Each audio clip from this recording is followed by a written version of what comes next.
हाँ, पिछले लेक्चर में हम फिनाल की केमिकल प्रॉपर्टीज़ के बारे में बता रहे थे। उसमें कुछ केमिकल प्रॉपर्टीज शेष रह गई थी जिसका आज हम जिक्र कर रहे हैं। जैसे इलेक्ट्रॉन स्नेही प्रतिस्थापन अभिक्रियाएं,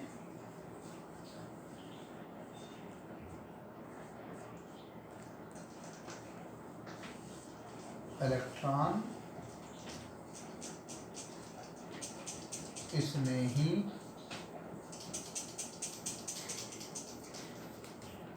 प्रतिस्थापन अभिक्रियाएं,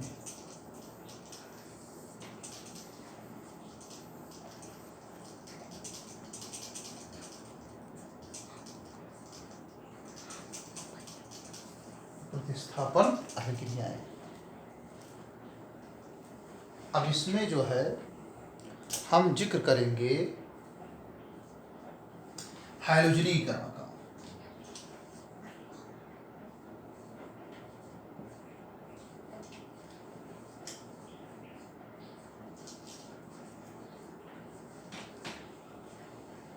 हाइड्रोजनीकरण, तो सबसे पहले हम ये बता दें कि फिनाल आर्थोपैरा निर्देशक है। हाइड्रोजनीकरण में फिनाल का ब्रोमीनीकरण, तो उसके पहले हम बता दें फिनाल जो है, फिनाल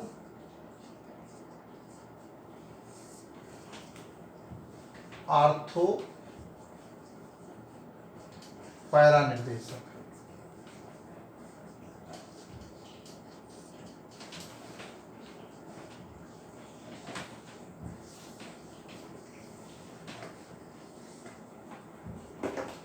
आर्थोपैरा निर्देशक है, यानी ये आक्रमणकारी अभिकर्मक को आर्थो और पैरा पर आने का निर्देश देता है। अब हैलोजनीकरण में फिनाल का ब्रोमीनीकरण है, तो ये हमने ले लिया फिनाल,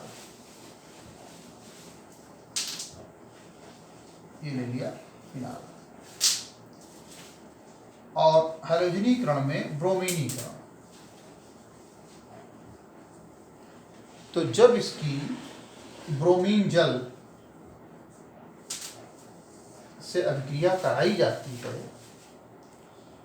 तो यहाँ पर आर्थो, ये है मेटा और ये है पैरा, तो ब्रोमीन आक्रमण करेगा आर्थो पर और किस पर, पैरा पर, क्योंकि ये आर्थोपैरा निर्देशक है। ये निर्देश देगा आक्रमणकारी अभिकर्मक को। आक्रमणकारी अभिकर्मक कौन है? ब्रोमीन। आप आक्रमण करिए कहाँ पर? आर्थो पर और पैरा पर। तो यहाँ पर बनता है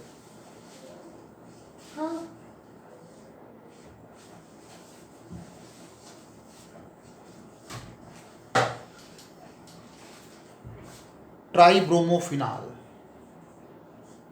आर्थो पर यहाँ पर ब्रोमीन लग जाती है और पैरा पर भी ब्रोमीन लग जाती है और यहाँ पर भी ब्रोमीन लग जाती है। तो यहाँ से काउंटिंग करते हैं 1 2 3 4 5 6। तो 2 पर ब्रोमीन है, 4 पर ब्रोमीन है और 6 पर, तो इसको कह देते हैं 2, 4, 6 ट्राइब्रोमोफिनाल।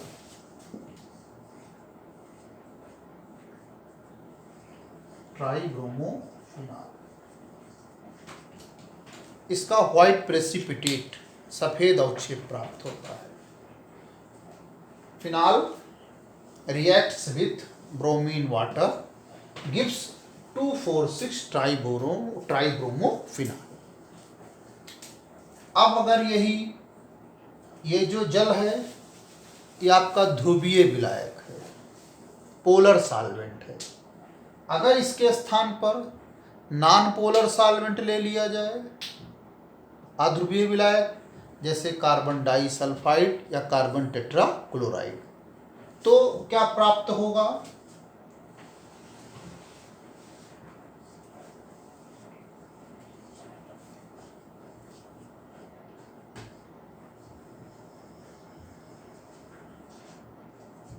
जब हम नॉन पोलर सॉल्वेंट, अध्रुवीय विलायक, जैसे कार्बन डाइसल्फाइड ले लेते हैं। ये पोलर सॉल्वेंट था, ध्रुवीय विलायक 2,4,6 ट्राइब्रोमोफिनॉल, और ये आपका नॉन पोलर सॉल्वेंट है। तब क्या प्राप्त होता है? आर्थोब्रोमोफिनॉल और पैराब्रोमोफिनॉल।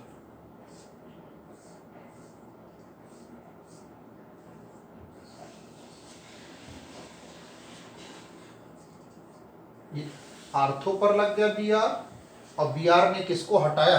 एच को हटाया, और प्लस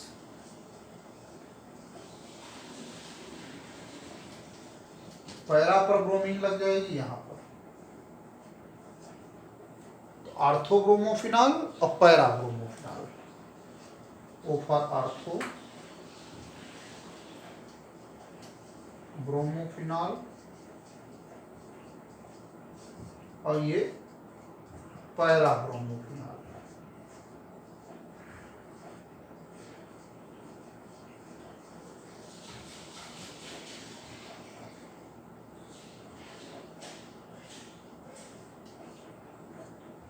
इसका मतलब when phenol reacts with bromine in the presence of carbon disulfide, we get orthobromophenol and पैराब्रोमोफिनॉल। तो इस तरीके से इसका ब्रोमीनीकरण होता है। अब इसके बाद हम ले लेते हैं नाइट्रीकरण। ये सब इलेक्ट्रॉन स्नेही प्रतिस्थापन अभिक्रियाएं हैं, यानी यहाँ पर इलेक्ट्रॉन स्नेही हाइड्रोजन को हटाता है। तो इलेक्ट्रॉन स्नेही यहाँ पर ब्रोमीनियम आयन होता है, Br+, और ये आर्थोपैरा डायरेक्टर है। इस पर इसके संरचना का जब आप अध्ययन करेंगे तो देखेंगे आर्थो और पैरा पर निगेटिव आयन आता है, और उस पर आक्रमण करता है यहाँ पर Br+ ब्रोमीनियम आयन, जिसको कहते हैं इलेक्ट्रॉन स्नेही। अब इसके बाद हम लेते हैं नाइट्रीकरण।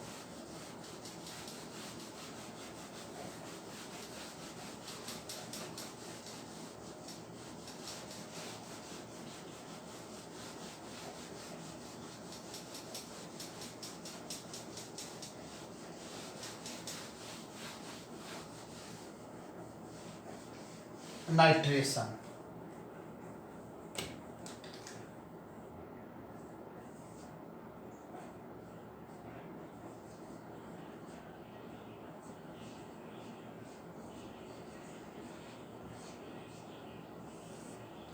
नाइट्रीकरण। तो नाइट्रीकरण हम करते हैं नाइट्रिक अम्ल के द्वारा, HNO3 के द्वारा। तो इसमें दो कंडीशन है। अधिकतर ये जो एरोमेटिक यौगिक हैं इनका नाइट्रीकरण करते हैं साध नाइट्रिक अम्ल और सांद्र सल्फ्यूरिक अम्ल की उपस्थिति में, वो नाइट्रीकरण मिश्रण कहलाता है। यहाँ पर क्या है? पहले इसका नाइट्रीकरण करते हैं डाइल्यूट नाइट्रिक अम्ल की उपस्थिति में। ये डाइल्यूट तनु नाइट्रिक अम्ल के द्वारा नाइट्रीकरण करते हैं फिनाल का।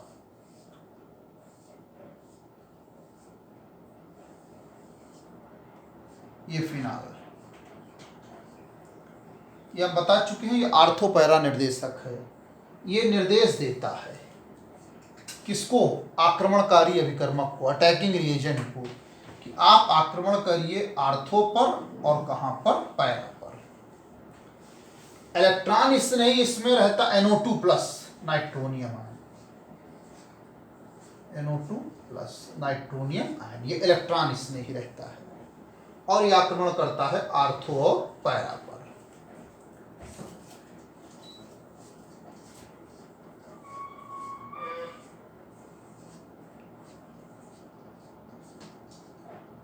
आर्थो पर NO2 और पैरा पर NO2।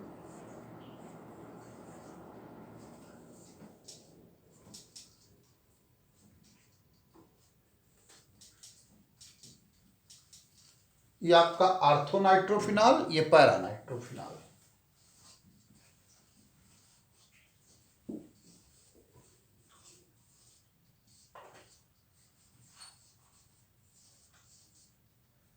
और ये पैरा नाइट्रोफिनॉल।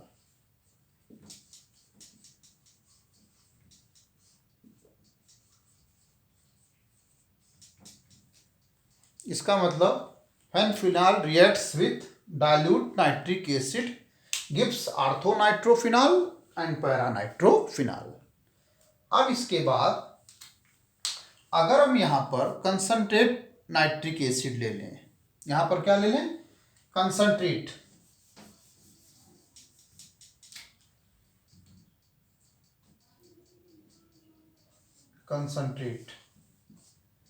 और यहाँ पर H2SO4 लिया जाता है, ये भी रहता है कंसंट्रेट। तो जब हम नाइट्रीकरण कराते हैं कंसंट्रेट नाइट्रिक एसिड के द्वारा और सांद्र सल्फ्यूरिक अम्ल की उपस्थिति में, तो यहाँ पर पिक्रिक अम्ल हमको प्राप्त होता है।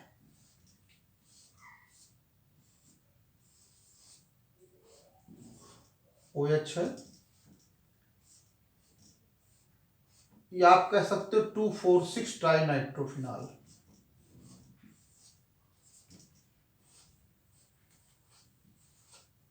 यहां से काउंटिंग स्टार्ट करेंगे तो एक, ये 2 नंबर, 2 पे नाइट्रो, 3, 4, 4 पे नाइट्रो, 5, 6, 6 पर, तो 2, 4, 6 ट्राई नाइट्रोफिनॉल।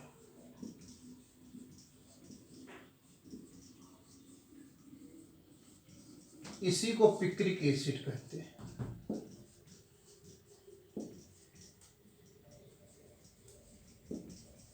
पिक्रिक एसिड अधिकतर एरोमेटिक यौगिक जैसे फिनाल ले लिए, या मान लीजिए इसके स्थान बेंजोइक एसिड ले लें, या नाइट्रोबेंजीन ले लें, या एनिलीन ले लें, तो सब में यही नाइट्रेशन मिक्सचर होता है, concentrate HNO3 plus concentrate H2SO4। इसी के द्वारा विशेष नाइट्रीकरण कराया जाता है। अब यहाँ पर जो पिक्रिक अम्ल प्राप्त होता है, इसकी क्वांटिटी बड़ी कम रहती है, बहुत कम मात्रा में प्राप्त होता है। उसका कारण ये है कि जो सांद्र नाइट्रिक अम्ल है ये स्ट्रांग ऑक्सीडाइजिंग एजेंट है, प्रबल ऑक्सीकारक है। कंसंट्रेट HNO3 ये स्ट्रांग ऑक्सीडाइजिंग एजेंट है, प्रबल ऑक्सीकारक है।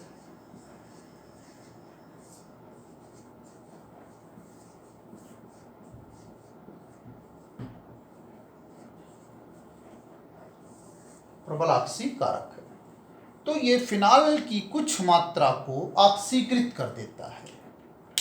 जैसे सपोज 100 मिलीलीटर लिए तो पता चला 50 मिलीलीटर ऑक्सीकृत हो गया और 50 मिलीलीटर आपका प्राप्त हुआ पिक्रिक अम्ल। तो पिक्रिक अम्ल की मात्रा क्या हो गई, कम हो गई। क्यों? फिनाल की आधी मात्रा ऑक्सीकृत हो गई। क्यों? क्योंकि कंसंट्रेट HNO3 जो है प्रबल ऑक्सीकारक है। कहने का मतलब यहाँ पर हो गया when phenol reacts with concentrate HNO3 in the presence of concentrate H2SO4 gives less amount of picric acid। अब अगर हमको पिक्रिक एसिड ज़्यादा मात्रा में प्राप्त करना है तो क्या करते हैं, ये कम मात्रा में प्राप्त हुआ, ज़्यादा मात्रा में प्राप्त करना होता है तो सबसे पहले इसकी क्रिया इससे करा देते हैं, इसको किसी दूसरे चीज में बदल देते हैं। तो हम फिनाल की क्रिया सांद्र सल्फ्यूरिक अम्ल से करा देते हैं।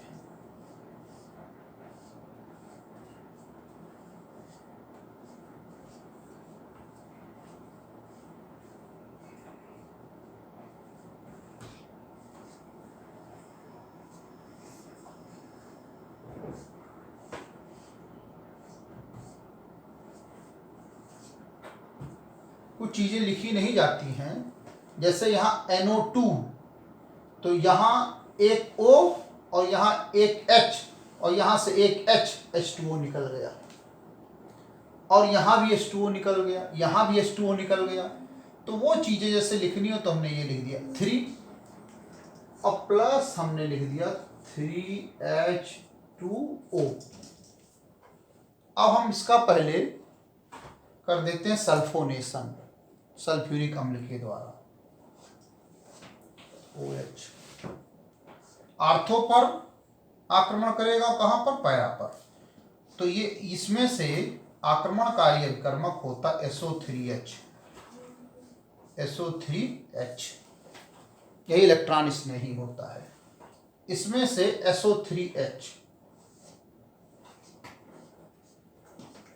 SO3H जब लग गया तो यहां से एक O बचा और एक H, और यहां से H निकला तो H2O निकल गया। और यही चीज पैरा पर।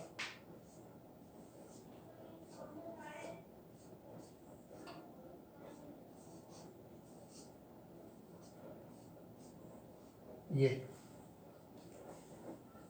H2O निकल गया यहां से भी और यहां से भी H2O। अब इसका जब नाइट्रीकरण करते हैं HNO3 के द्वारा,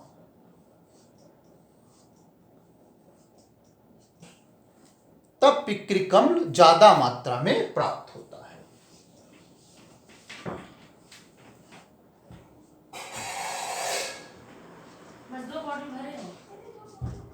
पिक्रिक अम्ल ज्यादा मात्रा में प्राप्त होता है। 2 पर, ये 4 पर और ये 6 पर। अब पिक्रिक अम्ल ज्यादा मात्रा में प्राप्त होता है। अब इसका हम करेंगे सल्फोनेशन यानी सल्फोनीकरण।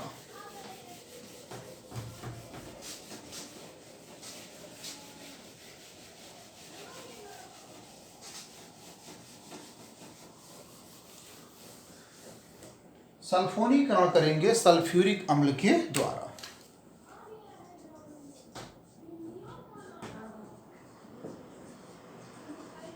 सल्फोनेशन सल्फोनीकरण।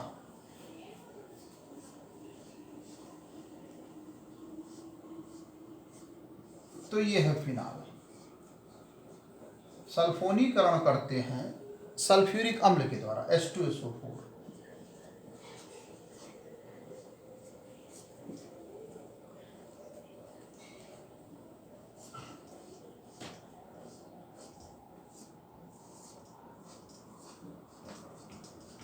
तो इसमें से SO3H आर्थो पर आक्रमण करेगा।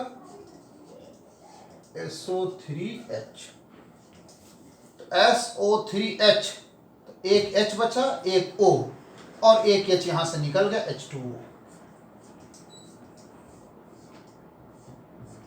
और यही चीज पैरा पर।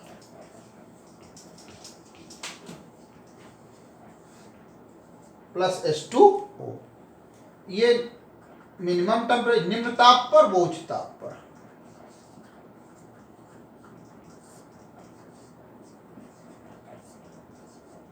यानी लो टेम्परेचर पर और ये हाई टेम्परेचर पर।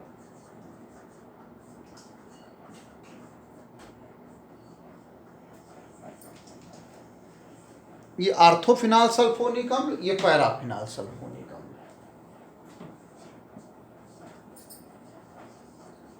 आर्थोफिनाल सल्फोनिक एसिड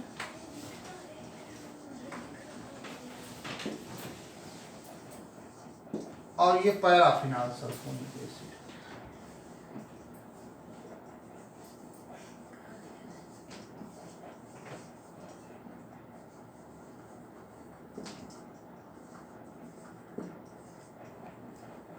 कहने का मतलब है when phenol reacts with concentrate H2SO4 it gives at low temperature orthophenol sulfonic acid and at high temperature it gives paraphenol sulfonic acid। तो इस तरीके से ये इलेक्ट्रॉन स्नेह प्रतिस्थापन क्रियाएं खत्म हुई। अब इसके बाद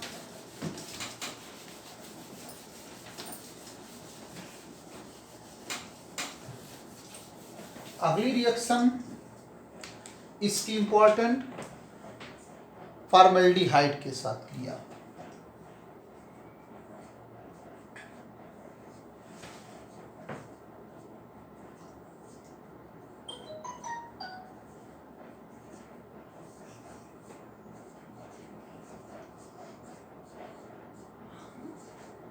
फॉर्मेल्डिहाइड के साथ अभिक्रिया।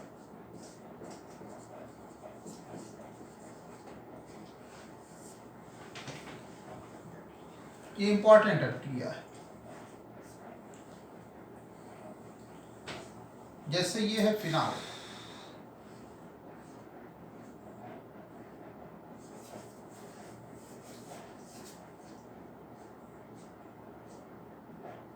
और फॉर्मेल्डिहाइड का फार्मूला SCHO।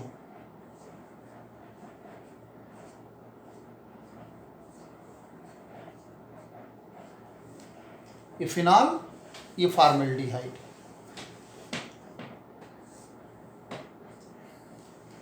अब ये आर्थोपैरा डायरेक्टर है, आर्थोपैरा निर्देशक है। इसको निर्देश देगा कि आक्रमण करिए आर्थो पर और किस पर, पैरा पर।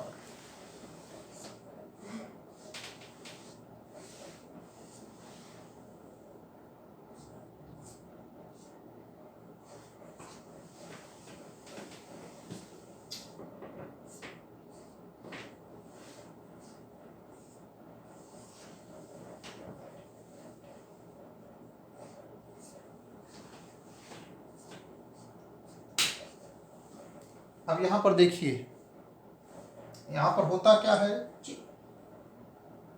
कार्बन और ऑक्सीजन में ऑक्सीजन की इलेक्ट्रोनेगेटिविटी अधिक है। Oxygen is more electronegative element than carbon, so oxygen acquires negative charge and carbon acquires positive charge. यहां पर कार्बन पर क्या आ गया, प्लस, और ऑक्सीजन पर माइनस। अब ये बॉन्ड जैसे हमने ब्रेक किया इस स्थान पर, तो यहां पर आ गया माइनस, इसके साथ ये जुड़ गया प्लस। अब ये जब प्लस जुड़ा ये कार्बन के साथ, इसके साथ दो हाइड्रोजन है, CH2 लिखा हमने, यहां भी लिखा CH2, O पर माइनस है। यहां पे क्या होता है, यहां जो हाइड्रोजन है ये अपना इलेक्ट्रॉन देकर इस डबल बॉन्ड को फिर से रिस्टोर कर देता है। तो ये O माइनस और यहां से H प्लस OH, और यहां भी OH। जैसे ये बॉन्ड टूटा मान लीजिए, और यहां पर आ गया माइनस, ये प्लस इसके साथ जुड़ गया। अब यहां पर हाइड्रोजन है, इसकी एरोमेटिसिटी खत्म हो गई, जो अल्टरनेट सिंगल डबल बॉन्डिंग थी वो खत्म हो गई। तो ये हाइड्रोजन अपना इलेक्ट्रॉन यहां पर देकर प्लस के रूप में इस माइनस के साथ OH हो जाएगा, और यहां पर आ जाएगा डबल बॉन्ड, यहां CH2OH और यहां भी CH2OH, यहां नहीं, यहां पैरा पर।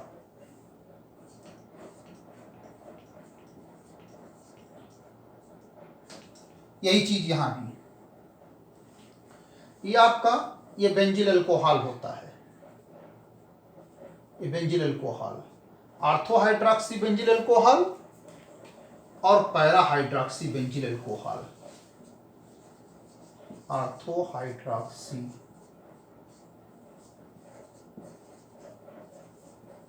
बेंजिल अल्कोहल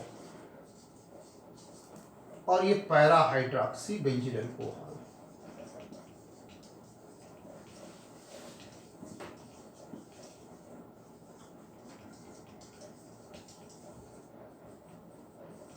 ऐसे समझ लीजिए, ये बेंजिल अल्कोहल, इसको बेंजिल कहते हैं, यह बेंजिल, और OH लगा दिए तो हो गया बेंजिल अल्कोहल, ये बेंजिल अल्कोहल है। अब यहां पर OH लगा दिया तो ये हो गया हाइड्रॉक्सी, तो आर्थो पर हाइड्रॉक्सी बेंजिल अल्कोहल, इसके सापेक्ष आर्थो पर हाइड्रॉक्सी, और इसके सापेक्ष, अरे ये तो यहां पे रहेगा, पैरा पर रहेगा,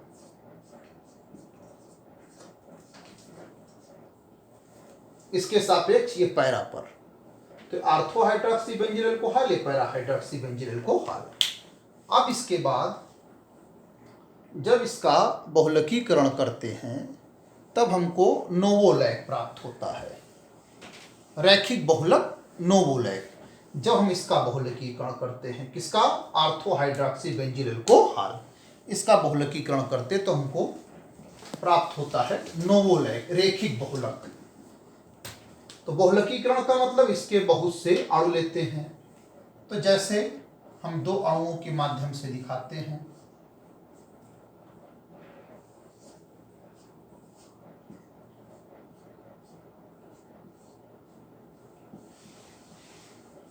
एक अणु ये,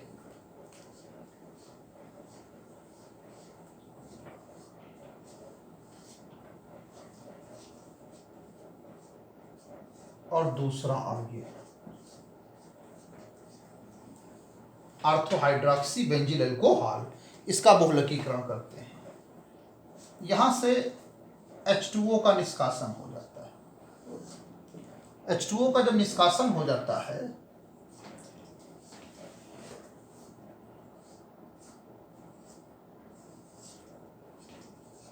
ये OH ये CH2 से जुड़ जाता है,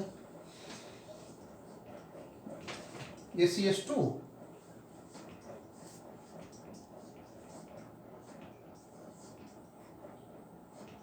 OH, और जैसे हमने यहाँ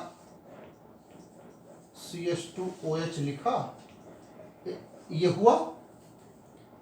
अब यही चीज इस तरफ होगी तो ये हो जाएगा, यही चीज इस तरफ होगी तो ये हो जाएगा। अब इसके अणुओं की संख्या हम n लिख देंगे ऐसे।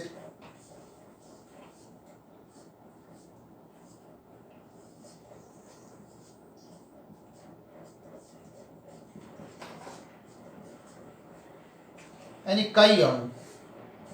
तो जब कई अणु लेंगे तो ये स्ट्रक्चर ऐसे प्राप्त हो जाएगा। ये यहां रहेगा OH,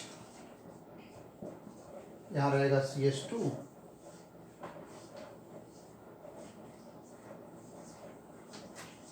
OH, ये आपका प्राप्त हो जाएगा। इसको कहते हैं नोवोलैक।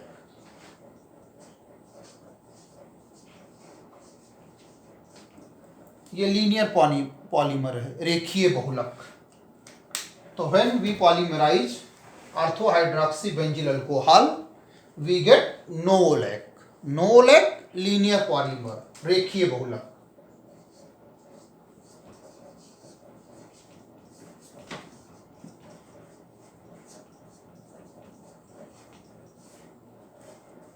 अब अगर हम इसी को थोड़ा और आगे बढ़ाएं और फॉर्मेल्डिहाइड की अधिकता कर दें तो हमको बैकेलाइट, जिसको कहते हैं क्रॉस लिंक्ड पॉलीमर, त्रियक बहुलक।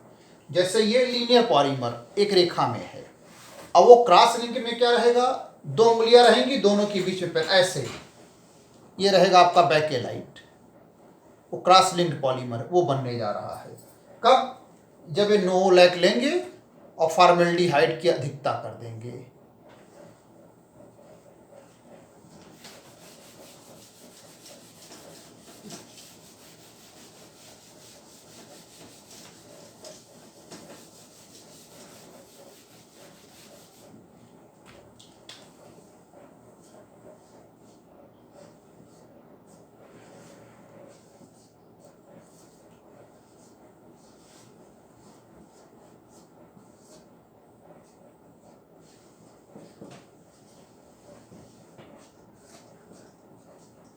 अब जैसे हमने शार्ट में लिख दिया, ये आपका नोवोलैक है, और प्लस फॉर्मेल्डिहाइड HCHO।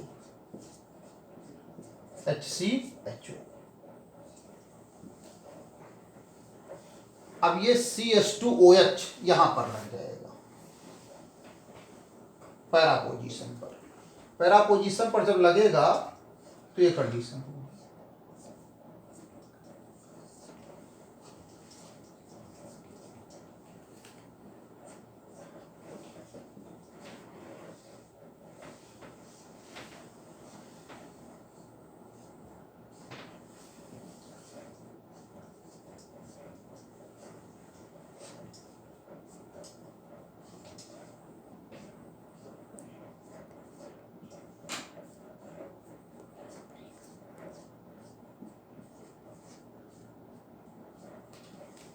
ये रेखा में है, और इसी को पलट देंगे, इसी को, तो इसको जब पलट देंगे ये सिचुएशन आ जाएगी।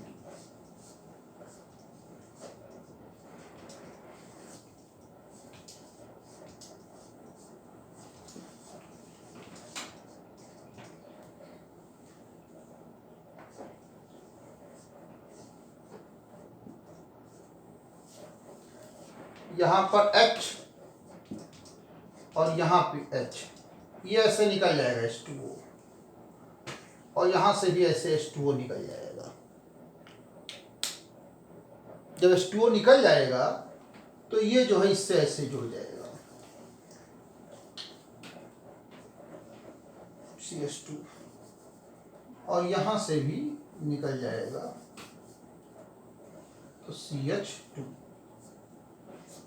ये आपका जो प्राप्त होगा बेकेलाइट।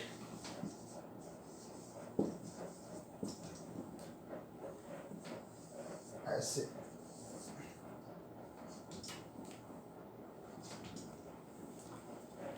अब ये आपकी फिनाल की केमिकल प्रॉपर्टीज समाप्त हुई। अब अगले लेक्चर में हम चर्चा करेंगे एल्डिहाइड और कीटोन की।